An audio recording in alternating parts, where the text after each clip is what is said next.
Olá, boa noite, a paz a todos, chegando para a leitura de um versículo da Palavra de Deus, do Evangelho de Jesus Cristo, escrito por Mateus, no capítulo 11, o versículo 1. Assim está escrito: E aconteceu que, acabando Jesus de dar instruções aos seus 12 discípulos, partiu dali a ensinar e a pregar nas cidades deles. Neste versículo que Mateus teve o cuidado de registrar uma atividade dinâmica, diária do Senhor Jesus, encontrei aqui que Jesus aproveitava bem as oportunidades. Ele não deixava escapar nenhuma oportunidade sequer. Mesmo porque o ministério de Jesus foi limitado a um espaço de 3 anos, que para muitos parece ser um tempo muito pequeno, mas quando comparado com Jesus, o que Jesus fez neste período ministerial, nós ficamos boquiabertos em observar quantas coisas Jesus fez em pouco tempo. E por outro lado, somos confrontados ao ver a maneira com que Jesus aproveitava as oportunidades, sem desperdiçá-la, sem ocupar com outras coisas. E quando olhamos para nós, às vezes, temos até um tempo maior do que esse que teve Jesus. E não nos dedicamos a realizar nada que seja de algo permanente. Passa-se o tempo, passam os dias, semanas, meses e anos, e quando chega o momento, o que tem para apresentar? Não tem nada. Então isso é uma displicência, é uma negligência, é um descuido com as coisas importantes, com as coisas de caráter eterno.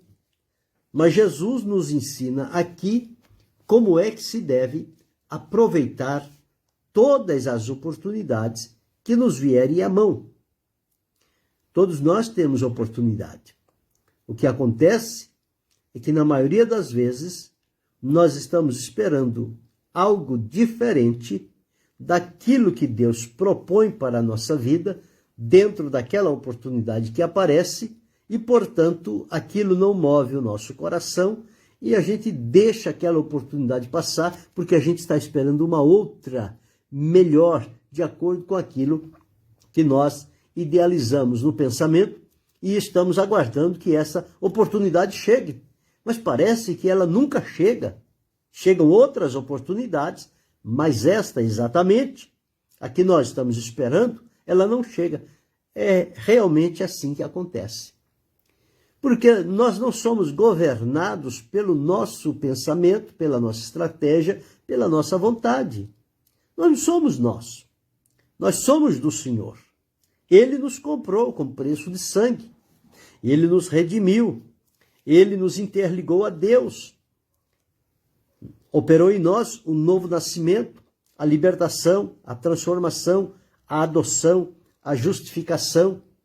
Enfim, nós que outrora estávamos longe, distantes, indiferentes a tudo e a todos, agora estamos ligados a Deus no plano de salvação que Ele operou e concretizou através do seu Filho Jesus Cristo, e agora nós estamos ligados a Deus por meio de Jesus, e ainda assim nós ficamos querendo aventurar, esperar tempos melhores, esperar uma oportunidade melhor, idealizar uma oportunidade que nós queremos a todo custo que ela apareça. E ela não aparece. E como nós estamos focados em esperar uma oportunidade que, segundo o nosso entendimento, ela vai alavancar a nossa vida e ministério, e com isso nós não enxergamos as outras oportunidades que vão passando diante de nós, e nós vamos deixando a perder. E depois reclamamos que não temos oportunidade. Não é que não temos oportunidade. Todos nós temos, sim, oportunidade. O que ocorre muitas das vezes é que nós queremos que venha para nós uma oportunidade que nós criamos na mente, idealizamos, às vezes até nos modelando em alguém do nosso conhecimento, ou que nós temos como uma referência para a nossa vida, e nós nos modelamos naquele tipo, daquela pessoa, na maneira como ela se desenvolve o seu trabalho diante de Deus, e nós queremos fazer exatamente igual. E eu já por diversas vezes tenho dito aqui que nós não somos iguais. Nós somos semelhantes. Iguais não. Diferentes.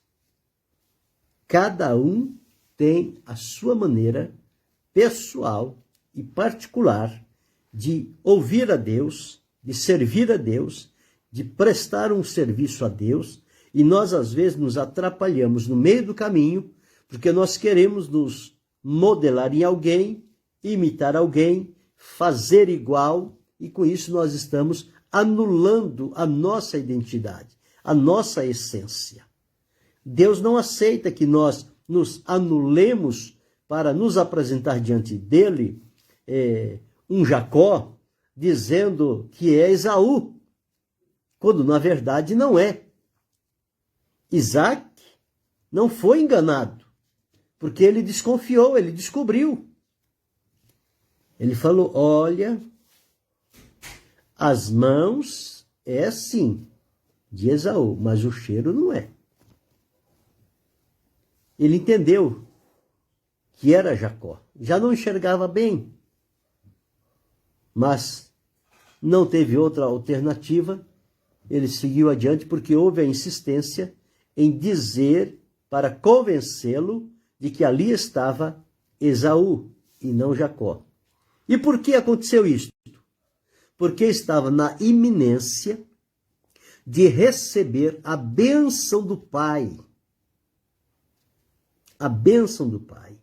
E era a bênção que viria sobre aquele filho, a bênção da primogenitura, do primogênito.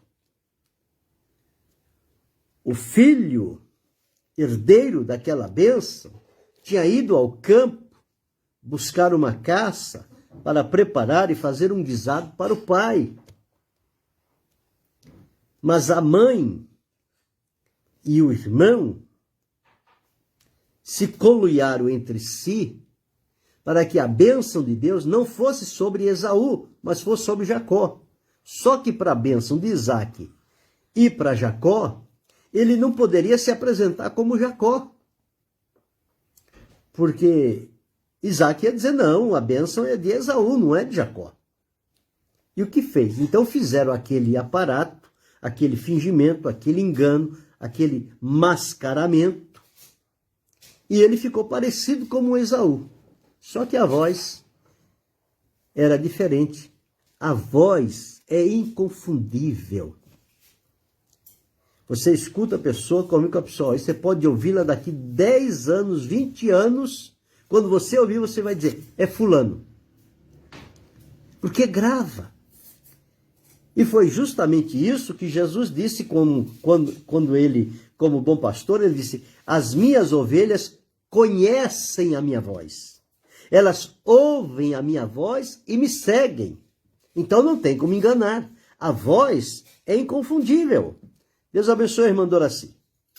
Mas ali estava um engano. Um Jacó se passando por um Esaú. Nós, muitas das vezes, julgamos o Jacó por este ato que ele fez, que não deveria ter feito, e nós, às vezes, não no sentido da primogenitura, mas fazemos a mesma coisa. Queremos aparecer diante de Deus como se fôssemos outra pessoa, e não o que somos.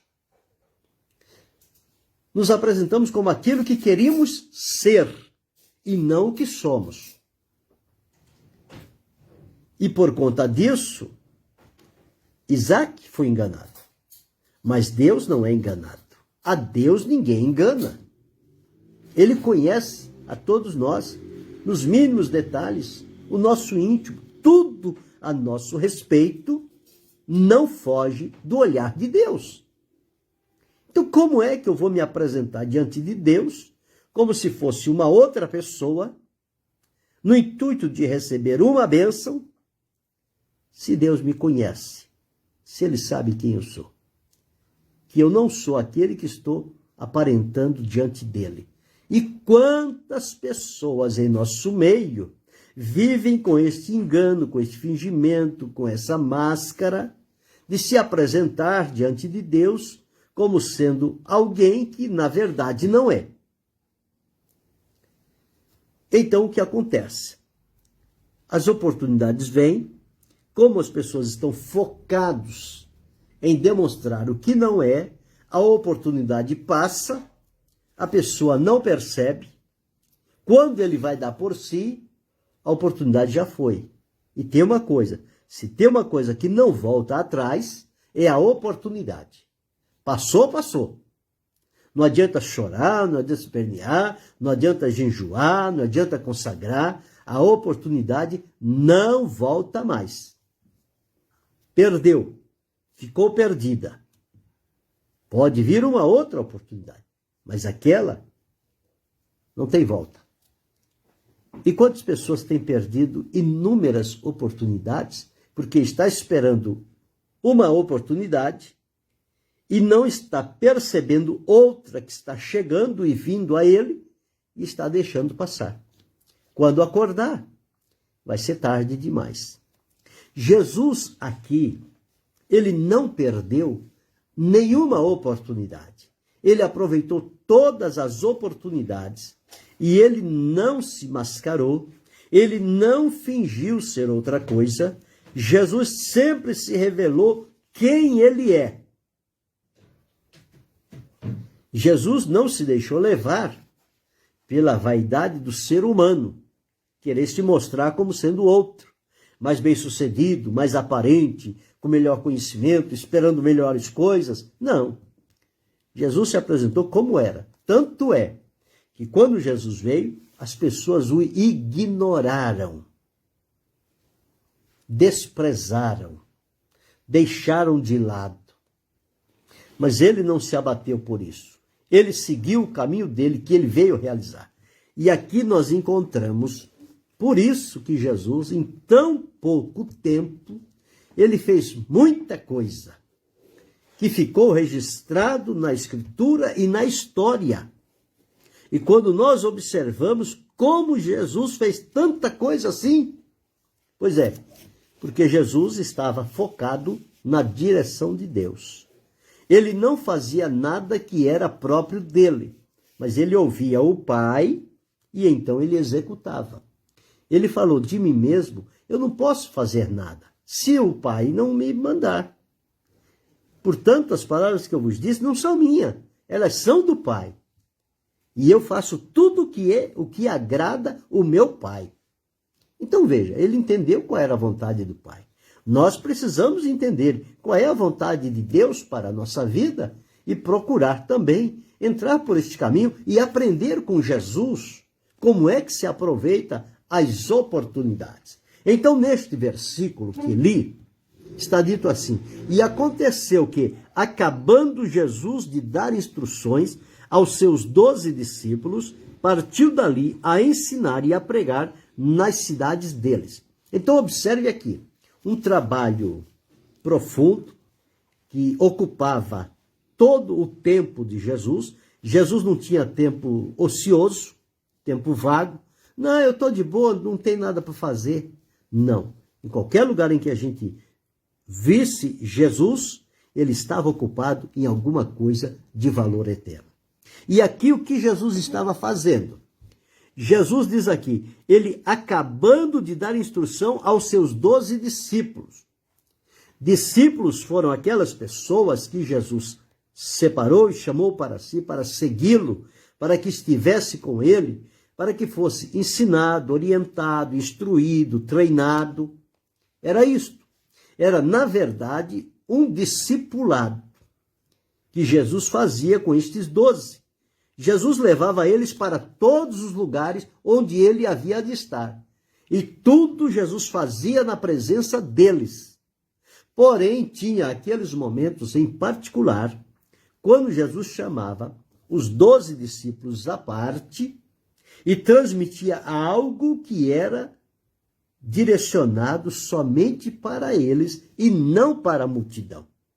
Por isso que Jesus chamava eles em várias ocasiões para um retiro, para um lugar distante. Ele atendia a multidão e depois chamava os discípulos para si. Era onde ele ia fazer aquele treinamento, aquele discipulado, dar aquela lição, aquela orientação e mostrar a eles como é que eles deveriam proceder. Então diz aqui, então Jesus estava aqui ocupado fazendo o quê? Dando instruções aos 12 discípulos, instruindo, orientando, ensinando, mostrando, demonstrando como eram as coisas, como deveria fazer. Jesus foi muito paciente com esses discípulos, porque Jesus os estava preparando para quando ele voltasse para o Pai, os seus discípulos dessem continuidade à sua obra. E veja bem, Jesus escolheu poucas pessoas, 12. Depois, lá na frente, ele escolheu outros 70 para se juntar aos 12. Mas esses 12, de seguidores de Jesus, se tornaram discípulos, aprendizes de Jesus, e depois eles foram aprovados por Jesus e passaram a ser chamados de apóstolos. Mas primeiro foram discípulos, primeiro aprenderam. Depois que aprenderam, Jesus nomeou-os apóstolos. Vocês agora vão ser responsáveis a orientar, ensinar e fazer como vocês me viram fazer com vocês. Vocês agora vão fazer com outros. Então veja, ele estava acabando de dar instruções aos discípulos. Se fosse os nossos dias, não, eu agora estou cansado. Eu acabei de dar um discipulado ali, de dar uma lição ali para os obreiros ali, e orientar ele, dar instrução para eles. E agora é o seguinte, agora eu preciso descansar porque eu não sou de ferro. E com isso o tempo vai passando, o tempo vai passando. Mas observa Jesus. Jesus, acabando de dar instruções, partiu dali, de onde ele estava. Partiu dali e foi fazer o quê? Foi ensinar e pregar nas cidades dos discípulos. E os discípulos estavam ir junto. E se tem uma coisa que é difícil para algumas pessoas, é ele identificar-se com Jesus aqui, e quando Jesus chegar na cidade dele, ele fazer de conta que ele não é de Jesus. Fica meio de canto, fica meio de lado, não demonstra nenhuma identificação, porque alguma coisa está errada. Porque o verdadeiro discípulo de Jesus, ele pode ser distante, mas quando chegar na terra dele, ele vai se revelar que ele é discípulo de Jesus. Digam o que quiserem dizer dele, mas ele vai demonstrar a identificação, o comprometimento e a seriedade que ele tem com o chamado de Jesus para a vida dele. Então Jesus estava acabando de dar instruções. Hoje as pessoas não recebem mais instruções. Esse negócio de dar instrução para o povo parece que acabou. Aposentaram esse trabalho no meio da comunidade cristã. Dar instrução, orientar, aconselhar, discipular, tomar tempo. Uma por quê? Não existem pessoas preparadas para esse trabalho. Por quê? Porque não foram preparados. Se não foram preparados, como é que eles vão começar se eles não aprenderam? E só pode ensinar quem realmente aprendeu. Se não aprendeu, vai ensinar o quê? Nada. Bem, este é um ponto. O outro ponto é que vivemos tempo em que as pessoas não querem mais sentar-se para aprender.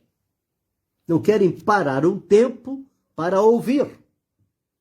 A pessoa Vai hoje a igreja, levanta a mão de aceitação, daqui um mês ele já quer ser um pregador, um ensinador, e já quer movimentar aqui, movimentar ali e acolá, e não se submete a parar por um tempo e receber as instruções necessárias para a vida, como é que vai enfrentar a vida, como será a vida cristã, o relacionamento com Deus, a oração, a comunhão, o ensino, a pregação, o discipulado, como é que é essas coisas. Não, hoje isso aí passa tudo batido. Mas Jesus não. Isso aqui tinha um peso muito grande de valor para Jesus, que ele não abriu mão. O tempo dele estava todo ocupado, mas ele tinha tempo para dar instrução aos discípulos, e ele tinha tempo para pregar, e tinha tempo para ensinar. Veja como era Jesus. Então, ele acabou de dar instrução, ele partiu e foi para a cidade dos discípulos. E lá ele foi fazer o quê? Foi ensinar e pregar. Quem? Os discípulos? Não. A multidão que se aproximasse. Mas indiretamente, os discípulos estariam ouvindo e também aprendendo. Porque eles estavam ouvindo e vendo como Jesus fazia e observando qual era a reação daquelas pessoas que estavam em volta. Então, tudo isso era um aprendizado. Então, Jesus não sufocou o trabalho de ensinar e pregar, porque ele estava dando instrução aos discípulos. Não, eu não vou mais pregar, porque o meu negócio agora é preparar os meus discípulos, é treinar eles. Por outro lado, alguém diz, não, eu não vou parar de pregar. Eu vou pregar. Eu prefiro não fazer o discipulado, mas eu quero pregar. O outro não, eu quero ensinar. Pregar não é comigo. Mas Jesus não. Jesus tanto dava instrução, como pregava e como ensinava. E tanto na instrução, como no ensino, como na pregação, os resultados de Jesus eram resultados que saltavam aos olhos dos discípulos. Como é que acontecia aqueles resultados? Sim, por causa da vida e do comprometimento de Jesus. A vida de Jesus era o ensino de Jesus. Jesus vivia o que ensinava e ensinava o que vivia. Essa é a diferença. Que hoje nós não encontramos isso. Hoje nós encontramos as pessoas querendo ensinar e quando a gente vai olhar a vida, ela não condiz em nada com o ensino que está sendo ministrado. Então o ensino orienta para uma coisa, a vida orienta para outra. Então há desacordo, há oposição entre a vida prática e a teoria, o discurso. Hoje existe muito discurso vazio. Por quê? Porque quando você olha na prática, na conduta de vida, você não vai encontrar aquilo que a pessoa está ensinando. Então vai ficar um vácuo, vai ficar um vazio. E como é que se pode dar crédito a uma situação como essa? Não tem. Quando você procura Jesus, não. Você ouve o ensino de Jesus, você olha para Jesus, a vida dele está confirmando aquele ensinamento que ele está dando. Ele está dando instrução aos discípulos, eles estão olhando para Jesus e a vida de Jesus está de acordo com a instrução que ele está dando aos discípulos. E era assim para ensinar, para pregar e para dar instrução aos discípulos. Então Jesus não perdeu a oportunidade. Jesus aproveitou bem. Então, se Jesus tivesse sufocado o treinamento dos discípulos, não desse instrução, não posso dar instrução a vocês, o meu tempo é curto, eu preciso pregar, eu preciso ensinar. Então não tenho tempo de treinar vocês. O que é que eles iam fazer quando Jesus foi embora? Nada. Mas Jesus teve o cuidado. Jesus como que pegou pela mão, trouxe, mostrou, orientou, realizou na frente deles, depois deu a lição, mostrou com a vida prática, mostrou com o ensino, que tudo estava de acordo. Então, eles aprenderam certo. E quando o discurso foi um pouco duro, e as pessoas precisaram ir embora, mas os discípulos ficaram. E os discípulos foram dizer a Jesus: mestre, dura esse discurso. Quem pode suportar? O povo está indo embora. Jesus: vocês querem ir também? Pode ir. Ele disse: não, para que iremos nós? Tu tens as palavras de vida eterna. Então, como vai abandonar um mestre à semelhança de Jesus? Não tinha como. E Jesus aproveitou bem estas oportunidades. Então Jesus discipulava, quer dizer, treinava os discípulos, dava instrução para eles e também ocupava o tempo em ensinar e pregar. E uma coisa não sufocava a outra. Uma coisa não apagava a outra. Para cada coisa dessa, Jesus sabia dar o tempo necessário. O tempo para a instrução, o tempo para pregar, o tempo para ensinar. Tudo isso Jesus mostrou como é que se administram estas coisas. E às vezes a pessoa diz: não, eu não tenho tempo. Se eu fizer isso, eu não vou ter tempo para aquilo. Se eu fizer aquilo, eu não vou ter tempo para isso. É a má administração do tempo. O mesmo tempo que Jesus teve é o que nós temos. Se para Jesus deu para fazer, por que para nós não dá para fazer? Onde está a diferença aí? A diferença está em que Jesus foi ativo, foi dinâmico, ocupou todo o tempo e os espaços necessários, as oportunidades que se apresentou, ele não rejeitou nenhuma, e nós rejeitamos todas as oportunidades, porque não queremos nos envolver, mas queremos que venha para nós uma oportunidade que nós desejamos, que será para o nosso bem. E para servir a Deus não é primeiro o nosso bem. É o bem da obra de Deus, é a glória de Deus, é o bem das pessoas que estão à nossa volta, para que eles sejam instruídos, orientados, ensinados, para que haja a pregação, o ensino, as coisas feitas, tudo dentro do limite de tempo necessário. Não vai cansar, não vai perder oportunidades, não vai ficar sem resultado. Porque cada coisa vai encaixar no seu devido lugar. Com Jesus era assim. Olha aqui, e aconteceu que, acabando Jesus de dar instrução aos seus discípulos, partiu dali a ensinar e a pregar nas cidades deles. Jesus não reclamou de cansaço, Jesus não reclamou que tinha muita atividade para fazer e que não ia dar conta, não. Jesus assumiu tudo e fez tudo. E não ficou estressado, depressivo, esgotado, revoltado. Não. Jesus fez isso na calma, na tranquilidade que era própria dele, fez tudo de acordo com a vontade de Deus, o seu Pai. E Deus recebeu e aprovou tudo quanto Jesus fez. Então, o que nós aprendemos aqui? Nós precisamos aprender aqui que nós não podemos jogar as oportunidades fora.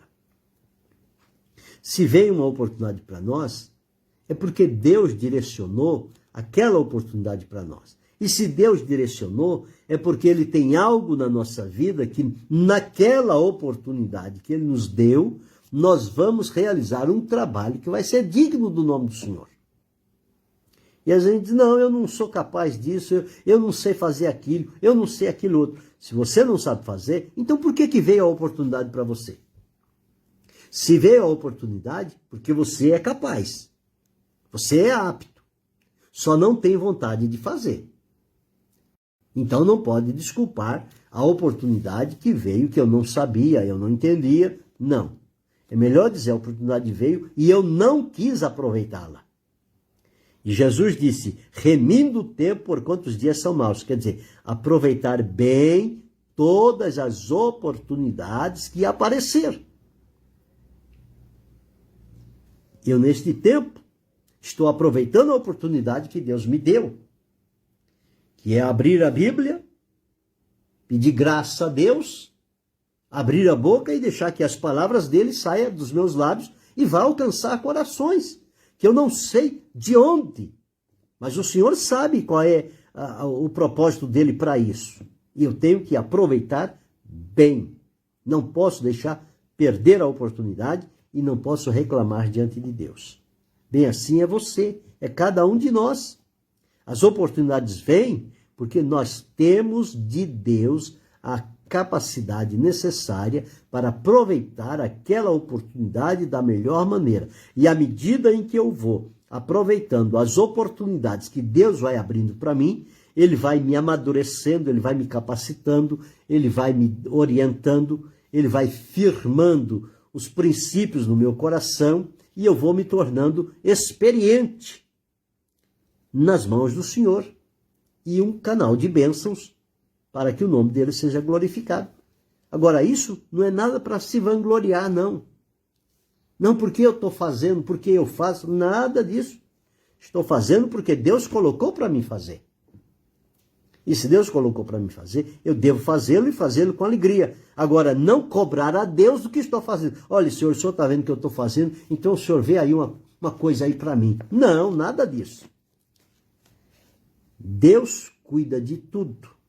Tudo está nas mãos dele. Não é preciso a gente ficar barganhando com Deus. Senhor, eu vou fazer, mas só se o senhor me der aquilo, se o senhor me der aquilo outro, aí eu vou fazer o que o senhor está me pedindo. Não. Aí então é melhor que saia da frente e deixa Deus levantar outro para fazer, porque ele vai fazer um trabalho melhor do que eu, melhor do que você, porque nós estamos interessados em pressionar Deus a nos dar alguma coisa e com certeza não vamos receber, porque Deus não trabalha pressionado.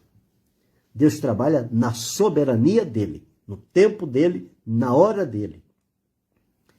Eu e você precisamos simplesmente ser obedientes. Olha que bonito Jesus. Deu instrução, foi ensinar, foi pregar. E os discípulos junto. Não abriu mão deles, não. Não desprezou eles, não. E nem desprezou a multidão. Olha, a multidão, sinto muito, hoje eu não vou poder pregar, não vou poder ensinar para vocês, porque hoje eu tenho uma tarefa com os meus discípulos. Jesus sabia dividir o tempo. E dava para fazer tanta coisa. Que se eu puder aprender com Jesus, o tempo vai dar para fazer muita coisa. Muita coisa. Basta simplesmente querer aprender de Jesus. Ele disse, aprendei de mim. Então, quando nós olhamos o modelo, o exemplo de Jesus, nós vamos aprender com Jesus. É o melhor professor que nós temos. E é com ele que devemos aprender. Porque ele disse, assim como eu vos fiz, façais vós também. Eu dei-vos o exemplo para que vocês sigam as minhas pisadas. É assim. Onde Jesus marcou, a gente caminha, a gente anda, a gente faz o que precisa ser feito. Mas olha aqui, interessante. Jesus não se desculpou e não perdeu a oportunidade. Jesus aproveitou bem todas as oportunidades que lhe apareceu. E eu? E você? Temos aproveitado? Ou temos deixado passar as oportunidades? Pensemos sobre isto. E se deixamos passar tantas que não vão voltar, vamos nos colocar nas mãos de Deus, pedir graça a Ele, que venha uma oportunidade e vamos discerni-la e segurá-la firme e fazer daquela oportunidade o nosso trabalho que vai dignificar e glorificar o nome do Senhor e alcançar e abençoar e orientar outras vidas que estão pelo caminho procurando servir a Jesus. Seja um canal de bênção na vida das pessoas que estão à sua volta. Oportunidades vêm de Deus. Procure entendê-las e discernir e aproveite-as da melhor maneira que você puder. E eu devo fazer assim também. Seguimos desta forma, nós vamos ter um trabalho digno do nome do Senhor. Querendo Deus, amanhã retornaremos